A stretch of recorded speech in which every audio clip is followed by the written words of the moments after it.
सभी को जय हिंद दोस्तों। आप सभी का हार्दिक स्वागत है जय हिंद रिएक्शंस पे। आशा करता हूँ कि आप सभी लोग बहुत अच्छे होंगे। तो आज की इंटरेस्टिंग और इंपॉर्टेंट वीडियो में आप देखेंगे भारत और पाकिस्तान के पत्रकारों के बीच में बहुत ही जबरदस्त और मजेदार डिबेट, जहां आप देखेंगे भारत की तरफ से होंगे वरिष्ठ पत्रकार रोहित शर्मा जी और डॉक्टर अभिषेक मिश्रा, और पाकिस्तान की तरफ से होंगी पत्रकार आरजू काजमी जी। तो ये वीडियो काफी इंटरेस्टिंग होगी और ये वीडियो का सेकंड पार्ट है। फर्स्ट पार्ट ऑलरेडी हम आपके लिए चैनल पर डाल चुके हैं, जिसे आप लोगों ने बहुत ज्यादा प्यार दिया था, तो इसे भी अंत तक देखें और चैनल पे नहीं है तो चैनल को सब्सक्राइब कर दें। तो चलिए पहले ये वीडियो देखते हैं और अंत में इसके बारे में बात करेंगे। जय हिंद, जय भारत। कुछ लोग हैं जो हिंदुओं की बच्चियों को कन्वर्ट कर रहे हैं, तो कुछ ऐसे भी लोग हैं उसी पाकिस्तान में जो उन्हीं हिंदुओं की बच्ची का कन्वर्जन होने के लिए उसी पाकिस्तान से न्यूज निकाल के आपको देते हैं, वरना वो न्यूज आपको और हमको पता कैसे चलेगी। दोनों तरीके के लोग हैं।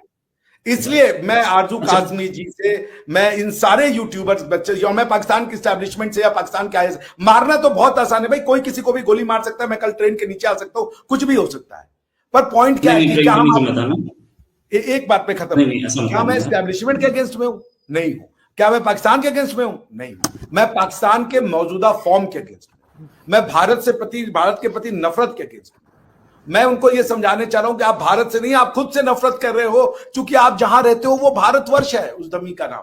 जर्मनी टूटा तो ईस्ट जर्मनी, वेस्ट जर्मनी टूटा बन गया, और भारत टूटा तो साला दूसरा वाला हिस्सा भारत ही नहीं बना। केक को, अमरूद को काटोगे तो दूसरा वाला हिस्सा आम बन निकलेगा क्या? वेट अब मैं आरजू जी के पास वापस जा रहा हूँ। गोइंग बैक टू आरजू जी। आरजू जी, पहले तो ये शिवाय ने एक बड़ा अच्छा कमेंट लिखा है, रोहित दादा आरजू मैम से कहिए कि उनका नया हेयर कट बहुत प्यारा। तो ये कमेंट था।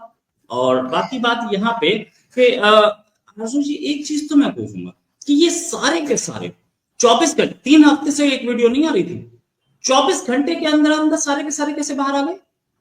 कहीं जिन लोगों ने मना किया था, तो ये क्रेडिट तो पठान भाई को दे दीजिए ना, ये क्रेडिट उन्हीं को जाता है।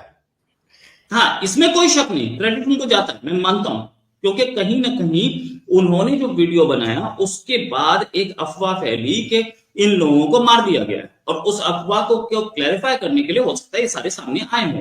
लेकिन इनके तो यूट्यूब चैनल्स के पासवर्ड चेंज कर दिए गए थे ना, तो क्या एफआईए ने पासवर्ड वापस कर दिए इनको, या एफआईए ने प्रेशर डाला कि जाओ और क्लैरिफाई करो कि तुम जिंदा है? नहीं, आई डोंट नो, लेकिन ये कि पासवर्ड जो चेंज किए गए थे, मेरे ख्याल से वो इनसे लेकर और इनके चैनल में हो सकता है किसी किस्म के चेंजेस किए गए हो, कोई चीज डिलीट की गई हो, वो तो ये खुद ही बता सकते हैं कि क्या हुआ है। लेकिन उसके बाद इन्हें पासवर्ड शायद मिल गए, तभी तो वो अपने जो वीडियोस हैं वो अपलोड कर पा रहे हैं। लेकिन अगेन मैं कहूंगी कि ये बहुत गलत चीज है। मतलब किसी को भी ये राइट नहीं होना चाहिए कि वो आपके चैनल के पासवर्ड ले लें, आपके मोबाइल ले लें। मैं यहाँ पर फिर असद तूर का जिक्र करूंगी। असद को एफआईए वालों ने इस्लामाबाद में अरेस्ट किया था। असद को 2 हफ्ते कस्टडी में रखा गया था। असद से वो जैसे कहते हैं ना, पूछ पूछ के उनका बेड़ा गर्क हो गया एफआईए वालों का, लेकिन असद ने पासवर्ड नहीं दिया। असद से कहा गया अपने चैनल का पासवर्ड दो, अपने मोबाइल का पासवर्ड बताओ, उसने कहा मैं नहीं बता रहा, कर लो जो करना है। तो अब वो जाहिर है कि एज अ जर्नलिस्ट उस किस्म का स्टैंड ले सकते थे और उन्होंने लिया। लेकिन ये जितने लोग लाहौर से जिनकी बात की जा रही है, इनमें से एक भी जर्नलिस्ट नहीं है, ये लोग सिर्फ यूट्यूबर हैं। तो जाहिर है इनके पास उतनी नॉलेज या उतनी समझ या उतनी कह लीजिए कि एक लड़ने की हिम्मत जो होती है वो शायद नहीं है, डर जाते हैं, दब जाते हैं। वरना होना तो यही चाहिए कि चाहे जो मर्जी हो जाए, क्यों मैं पासवर्ड दूं अपने मोबाइल का, क्यों मेरा चैनल का पासवर्ड किसी के पास रहे। मैंने ऐसे कौन से एटम बम का फॉर्मूला जो है वो बता दिया है चैनल के ऊपर, ऐसी क्या चीज कर दी है, कौन सा कंट्री का कोई ऐसा सीक्रेट है जो आउट कर दिया है।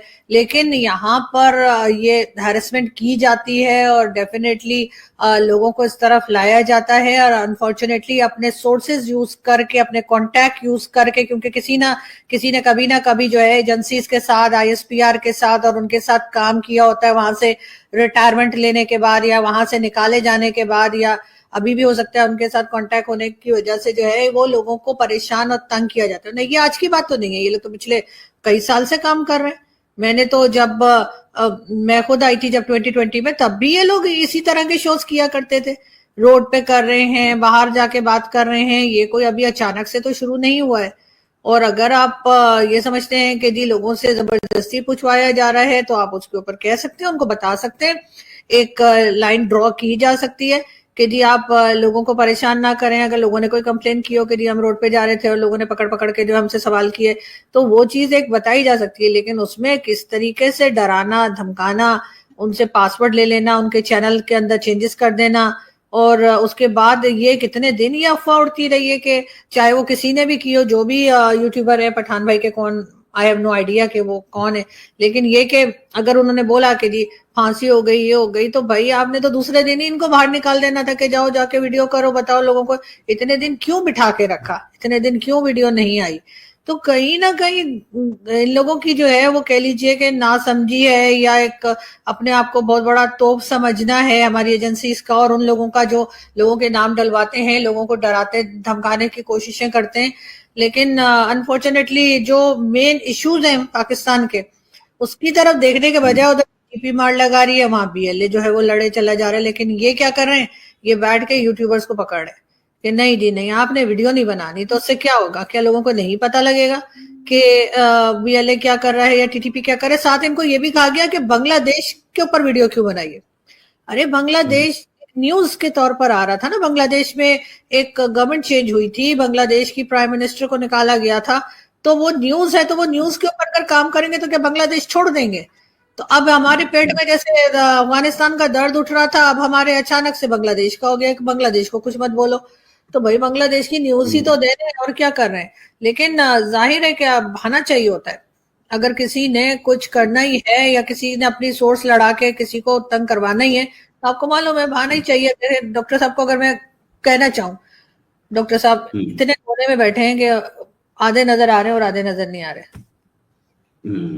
डर के कोने में गया हूं मैं, बैन हो चुका हूँ आपकी कंट्री में। कोने में आप लोगों ने किया मुझे। तो वो मैं कहने को तो बहाना चाहिए ना, तो मैं कुछ भी कहूँ कि डॉक्टर साहब देखे दीवार और शर्ट का कलर तो बदल लेना चाहिए था, या दीवार बदल लेते या शर्ट बदल लेते। शर्ट ज्यादा चाह रहा हूँ मैं, दीवार के ऊपर मर्ज हो जाना चाहता हूँ। नहीं तो एक चीज तो है, इस प्रोग्राम में दोनों बैठे हैं। मेरे ऊपर पहले हो चुका है, रॉ एजेंट है, और इनके ऊपर अब एफआईआर लग गई है, तो हम दोनों के पीछे और मैं मुझे भी रॉ का एजेंट भी कहा जाता है, और मुझे इंडिया में आईएसआई का एजेंट कहा जाता है। तो पहले दोनों डिसाइड कर ले। वैसे तो बहुत से लोग ऐसे भी हैं जो इंडिया पाकिस्तान बॉर्डर को नहीं मानते, और जो चीज भारत को भेजते हैं वही पाकिस्तान को भी फॉरवर्ड कर देते हैं।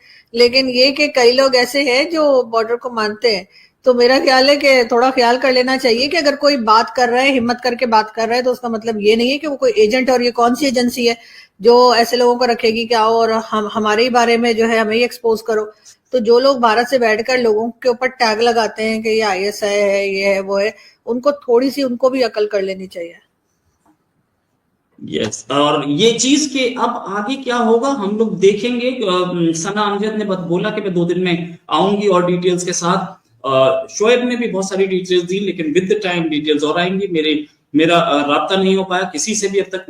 थोड़ा पाकिस्तानियों से बात कर करके ना उर्दू ज्यादा निकलती है, मैं किसी से बातचीत नहीं कर पाया हूँ अभी तक। राब्ता बोल गया था पहले मैं किसी से। अच्छा मेरे पास कमेंट्स भी आते हैं यार, बड़ी उर्दू बोलते हैं, हमें समझ में नहीं आती, सॉरी माफी चाहूंगा। मेरे किसी से अभी तक मैं टच में नहीं आ पाया हूँ। कोशिश करूंगा कि मुजफ्फर भाई मिल जाए। लॉ वाले बाबा, अच्छा तो उर्दू भी तो हिंदुस्तान की जबान है ना, तो अगर किसी को नहीं आती तो बहुत कम लोग समझ पाते हैं उर्दू, क्योंकि उर्दू हिंदुस्तान की जबान है, हम उसको खींचना चाहते हैं अपनी तरफ। राइट बस ठीक है, इतना था। And Aarzoo come to Holland, आपको हॉलैंड आने की वो दिया जा रहा है। देव पे नाम दी भाई साहब, नाम बेहतर रख लेते, आरजू जी आई जाएंगे। बढ़ई है मेरे ख्याल से, देव बढ़ई साहब होंगे। थैंक यू बिल्कुल आऊंगी कभी ना कभी। राइट और 651 people live with us at the moment, thanks a lot. और बहुत बढ़िया डिस्कशन रहा आरजू जी। एक चीज तो लिखा गया था कि आरजू जी जैसे, एक कमेंट आया था कि आरजू जी जैसे जब तक जर्नलिस्ट बैठे हैं तो डरने की जरूरत नहीं है, चाहे इनके ऊपर कितने भी हो जाए, कितने भी जुल्म हो जाए, लेकिन ये बोलती रहेंगे और आपकी आवाज उठाएंगे। हाँ ये बात सही है कि आरजू जी की आवाज उठाने वाला कौन है, ये बात मुझे नहीं पता। क्योंकि आरजू जी को जब ये देखो, ये रहे लॉ वाले बाबा, ये लॉ वाले बाबा है, ये मरवा देंगे आपको, ये बात याद रखना। और ये रोहित शर्मा मेरे ऐसे दोस्त हैं कि अभी 2-3 दिन पहले इनसे किसने कहा, हरिमोहन जी ने कहा कि किसने कहा कि आरजू नजर नहीं आ रही, उठा तो नहीं लिया, तो कह रहे नहीं ले भी गए तो खुद ही छोड़ देंगे, वो इतना बोलती है कि वो कहेंगे इसको घर में छोड़कर ये भी ये रोहित का जवाब था। हाँ, वैसे आपको कोई उठा के लेके जाएगा नहीं, ये बात तो मैं मुझसे मान लो। आप जो आप लेके इतनी जाएगा भी 1 अच्छी नहीं घंटे है बाद, आप। हम ही लोग 1 को घंटे बाद बहुत वो फकर भाई को उठा के लेके चले जाए ले जाएगा, क्योंकि तू झेल कैसे रहा था 10 साल से, ये बता।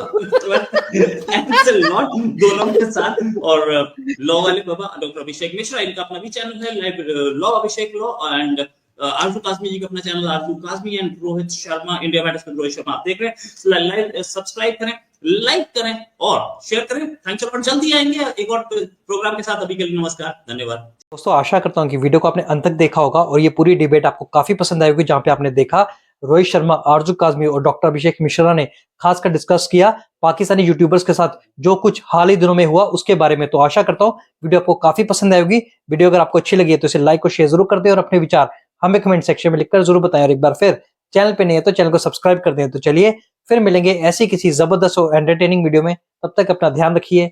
जय हिंद, जय भारत।